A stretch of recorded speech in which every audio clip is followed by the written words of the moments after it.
심각 국가정보학 총론 저자 김진근 박사입니다.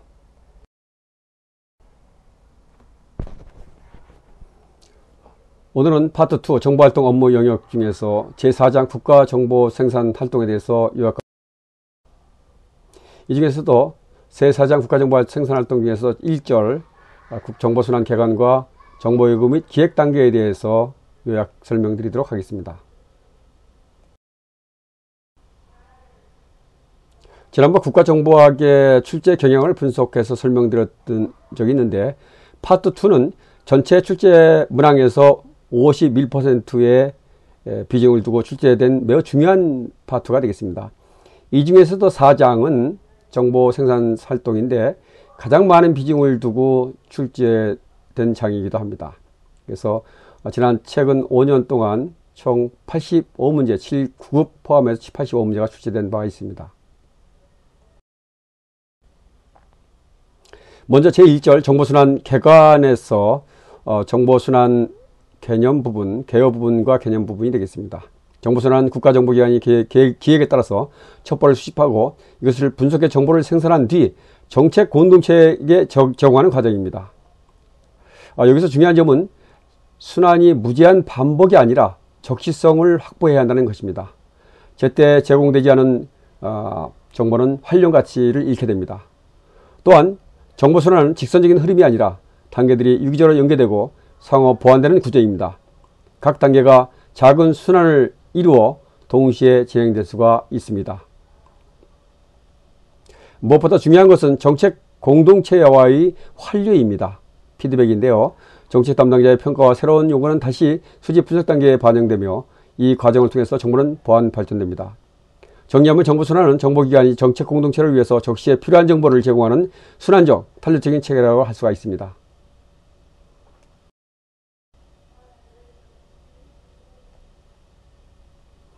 이번에는 국가정보활동의 핵심 과정인 정보순환의 의의와 단계별 주요 업무 내용에 대해서 살펴보도록 하겠습니다.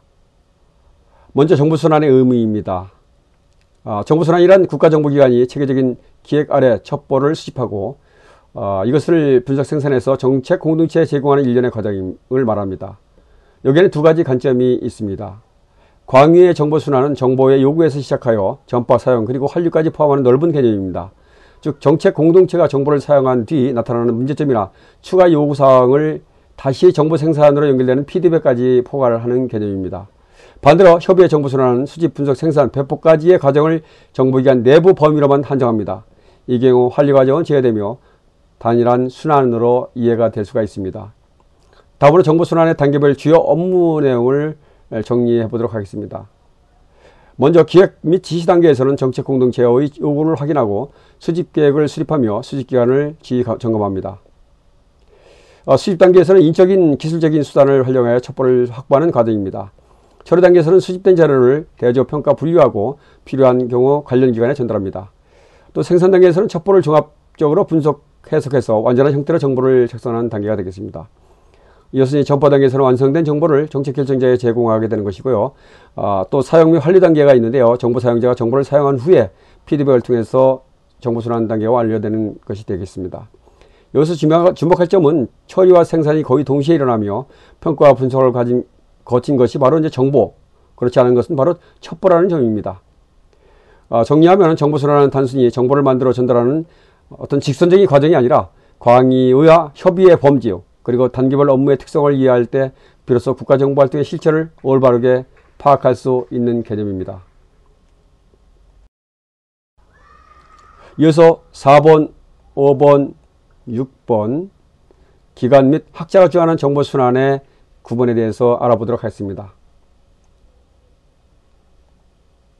먼저 CIA와 제프리 리첼스는 정보순환 단계를 수집, 처리, 탐색, 분석 및 생산, 전파 등 5단계로 구분하고 있고요. 나토에서는 정보순환을 수집, 지시와 수집, 그 다음에 처리, 전파 등 4단계로 구분하고 있는데 대신 나토에서는 처리 단계를 대조, 평가, 분석, 종합, 해석 5단계로 다시 세분하고 있습니다. 마크 오리엔탈은 정보순환을 요구, 수집, 처리 및 탐색, 분석 및 생산, 전파, 소비, 환류 등 7단계로 구분하고 있습니다. 바로 이것이 마크 오리엔탈이 7단계로 구분하고 다른 기관 및 학자가 주장하는 또 그 단계와는 구분되는 점이 되겠습니다. 이 점이 바로 이제 종종 문제가 출제되는 부분이 되겠습니다. 이어서 2번, 3번 정보순환의 기능과 중요성에 대해서 간략히 알아보도록 하겠습니다. 먼저 정보순환의 기능입니다. 정보순환은 단순히 한 방향으로 흘러가는 직선 과정이 아니라 끊임없이 재평가 보완이 이루어지는 순환적 양방향성인 구조를 가진다는 것입니다. 이것을 통해서 정보는 종결된 것이 아니라 상황 변화에 따라서 지속적으로 재생산됩니다. 또한 정보순환은 국가정보기관이 특정 권력자의 도구가 아니라 국가정책의 요청에 근거해서 체계적으로 운영된다는 점을 분명히 해줍니다. 아울러 단계별 결과는 첩보의 과잉 생산이나 무분별한 정보 남용을 예방하고 정책 공동체와 정보 공동체 간의 협력을 원활하게 만들어줍니다. 동시에 내부적으로는 견제와 균형을 가능하게 하고 조직적인 장치로 작동하게 되는 것이죠. 다음으로 정보순환의 중요성입니다. 정보순환에 대한 올바른 이해는 정보 담당자와 정책 담당자 모두에게 필수적입니다. 단순한 첩보 수집이 아니라 이것을 국가정책에 맞게 가공 분석해서 적합한 정보를 제공하는 과정이 바로 정보순환이기 때문입니다. 이 과정에서 정보 생산자와 사용자 간 지속적인 협조가 필요하며 필요할 경우 다시 초기 단계로 돌아가서 수집 계획을 보완하거나 첩보를 재확보하는 재순환 피드백 체계가 이제 작동하게 되는 것이죠. 따라서 정책 결정자들이 언제든지 즉각적으로 정보가 나온다고 생각하는 오해를 바로잡을 수 있고 정부가 본질적으로 국가정책 지원을 위한 수단임을 인식해야 합니다. 정리하면 정보순환은 단순한 절차가 아니라 국가 정보가 정책과 긴밀히 연계되도록 보장하는 핵심 메커니즘이며 그 기능과 중요성을 이해하는 것이 국가 정보활동 전반을 올바르게 이해하는 출발점이 될 것입니다. 다음은 2절 정보 요구 및 기획 단계에서 정보 요구 단계의 개념과 의의에 대해서 살펴보도록 하겠습니다. 먼저 정보 요구 단계는 국가정보기관이 정보 수요를 확인하는 과정으로 크게 세 가지 형태로 요구되고 있습니다. 첫 번째는 대통령이나 정책결정자와 같은 국가정책 책임자 등 위로부터의 요구, 두 번째는 이제 정보기관 상호 간 행정적인 요구, 세 번째는 정보 생산자의 자체 판단에 따른 아래로부터의 요구입니다. 특히 민주화가 성숙된 국가일수록 정책 담당자의 요구가 비중이 이제 많이 반영이 되죠. 그러나 실제 정보 수집은 국내외 환경, 제약 조건 등 가변 요소가 많기 때문에 기관은 한정된 정보 자산을 고려하여 우선순위를 명확하게 확정해야 합니다. 따라서 2단계의 핵심 쟁점은 어떤 요구를 우선할 것인지, 또 누가 이것을 확정하고 어느 기관이 실제 수집 활동을 담당할 것인지에 대한 문제라고 할 수 있습니다. 다음은 정보 요구의 의의로서 정보 요구 단계는 가장 객관적이고 논리적인 성격이 강합니다. 정책 공동체의 구체적인 요구를 확인하여 첩보 수집 부서를 지정하고 이것을 조율하는 기능을 수행합니다. 또한 제한된 정보 자산을 효율적으로 운영하기 위해서 치밀한 사전 계획이 필수적입니다. 결국 국가정책 수립과 집행에 필요한 정보 요구가 제기되지만은 정보기관은 이를 충족하기 위한 효율적인 수집 방안을 마련해야 합니다. 정리하면 정보 요구 단계는 단순히 요청을 접수하는 절차가 아니라 정보의 방향성과 우선순위를 결정하는 핵심적인 출발점이라고 할 수가 있습니다.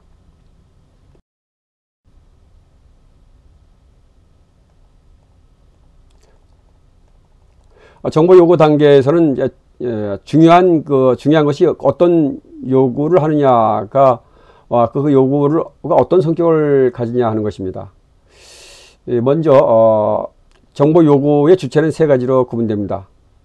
하부 실무 조직, 그 다음에 수평 조직, 상부 조직으로 이제 구분이 될 수가 있겠죠. 다음은 정보 사용자의 요구사항은 이제 크게 세 가지입니다. 국가 안보 정책의 어떤 큰 흐름을 부합하는 정보, 또 위급 상황에 대응하기 위한 긴급 정보, 그리고 이미 보고된 정보에 대한 보완 및 추가 요청이 이제 그것입니다. 마지막으로 정보 요구의 유형은 이제 5가지를 이제 볼 수가 있는데요. 반드시 알아야 할 사항, 그 다음에 알아두면 좋은 사항, 고위층의 관심사항, 또 당장은 필요 없으나 이제 미래에 필요할 수 있는 사항이라든가 의회가 법적 의무로 수집을 요구한 사항 등이 되겠습니다. 이 가운데 특히 반드시 알아야 할 사항과 고위층 관심사항, 그리고 의회가 법적인 요구 사항은 이제 정보 수집에서 최우선적으로 고려해야 할 대상이 되겠습니다. 정리하면은 정보 요구는 주체와 유형에 따라서 우선순위가 달라지며 국가 정책 지원이라는 본질적인 목적을 중심으로 체계적으로 조율되어야 합니다. 다음은 6번 정보 요구 순환 과정은 이제 단순히 무엇이 필요하다는 요청으로 끝나는 것이 아니라 기본 요소의 결정에서 사후 검토까지 이어지는 순환 과정을 거칩니다.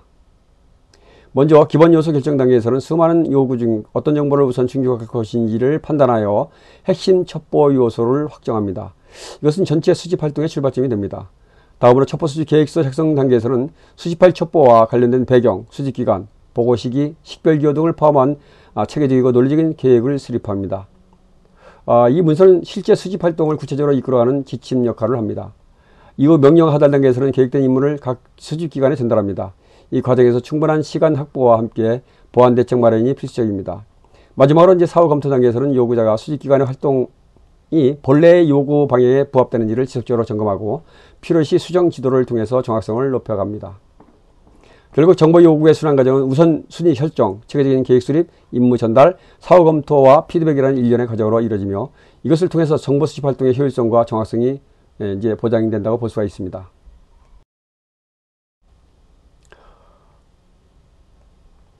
어, 7번 이어서 이제 정보 요구 방법이 되겠습니다. 국가의 정책 수립과 안보 환경에 따라서 다양한 방식으로 제기가 될 수 있으며 대표적으로 국가 정보 우선 목표, 또 첩보 기본 요소, EI, 기타 정보 요구, 특별 첩보 요구로 이제 구분해서 요구사항을 볼 수가 있는데요. 먼저 국가정보 우선 목표 PNIO는 국가정보원장이 매년 초에 작성 배포하는 연간 정보활동 지침이 되겠습니다.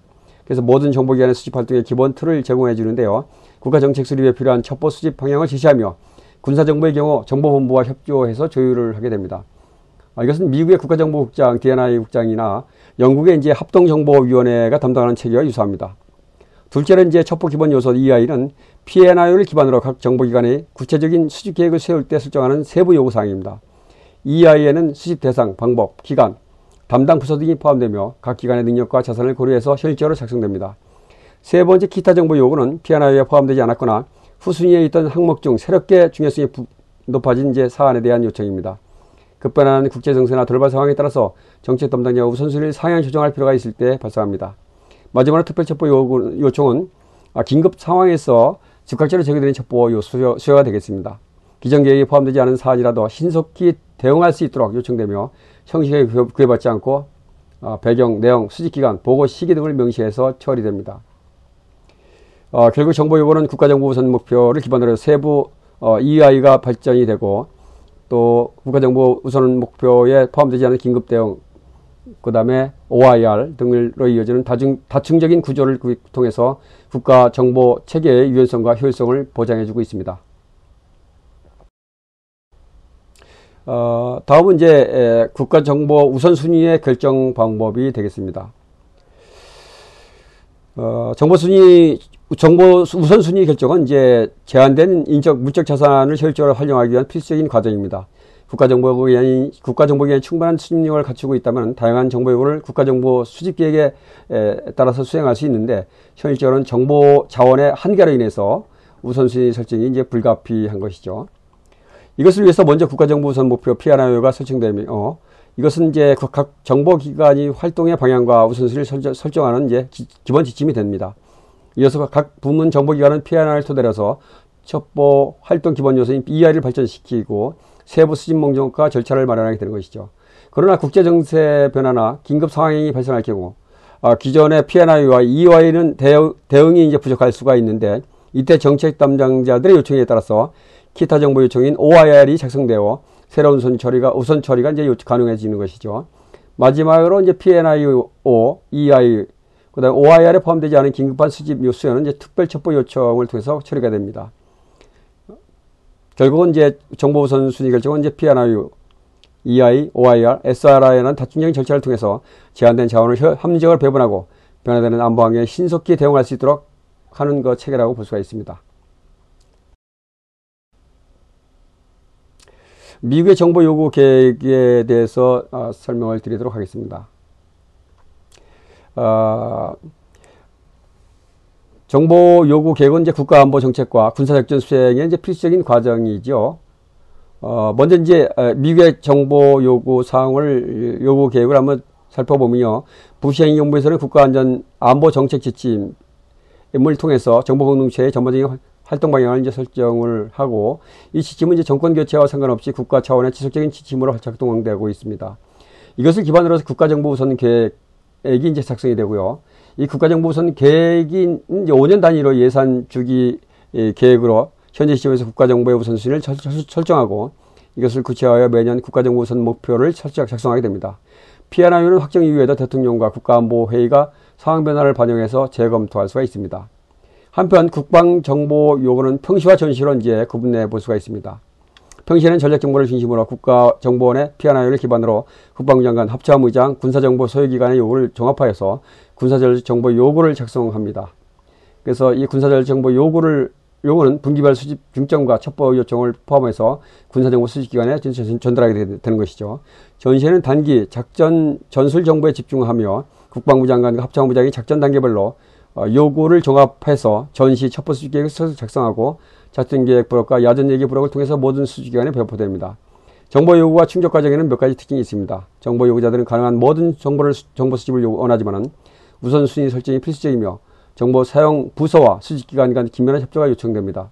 그러나 실제 수집기관은 국가정보우선 목표보다는 수집 가능한 정보를 중심으로 활동하는 경우가 많아 계획과 실행 간의 어떤 간극이 발생할 수도 있습니다. 정리하면 미국과 한국 모두 정보 요구 계획은 국가안보 목표와 정책, 군사 전략을 기반으로 체계적으로 설정되며 우선순위와 협조 체계를 통해서 효율적으로 수행되는 구조라고 할 수가 있습니다. 마지막으로 11번 정보 요구 단계에서는 국가정보기관의 효율적인 운영과 우선순위 관리 측면에서 몇 가지 주요 쟁점이 발생합니다. 첫 번째, 임시특별권 문제입니다. 이것은 특별과제가 발생했을 때 기존 정보활동의 우선순위가 재조정되는 현상을 말합니다. 정당한 정보 요구라 하더라도 이러한 임시특별권은 국가정보 운영체계에 혼란을 초래할 수 있으며 악용될 경우 정상적인 업무를 방해를 할 수가 있습니다. 마크오렌터는 이것을 특별권의 독재라고 표현하며 필요하지만 관리되지 않으면 위험한 현상임을 강조했습니다. 두 번째, 선취권 잠식의 문제입니다. 이것은 정보활동의 우선권을 가진 부분이 다른 정책 담당이나 분석관의 영향으로 우선권을 상실하고 다른 부문이 이를 확보하게 되는 현상입니다. 결과적으로 전체 국가정보활동의 균형이 깨지며 P&IU에 의해 확정된 우선순위가 임의적으로 재조정될 수가 있습니다. 이로 인해서 정상적인 정보기관 활동이 저해되고 정보 목표 상실, 기관 간 갈등, 권력 다툼 등의 부작용이 발생할 위험성이 있습니다. 정리하면 정보 요구 과정에서 임시특별권과 선취권 잠식은 필요성과 효율성을 동시에 요구하는 국가정보 운영에서 발생할 수 있는 구조적인 문제로 이것을 적절히 관리하고 통제하는 것이 안전적인 정보활동 수행의 핵심이라고 할 수가 있습니다.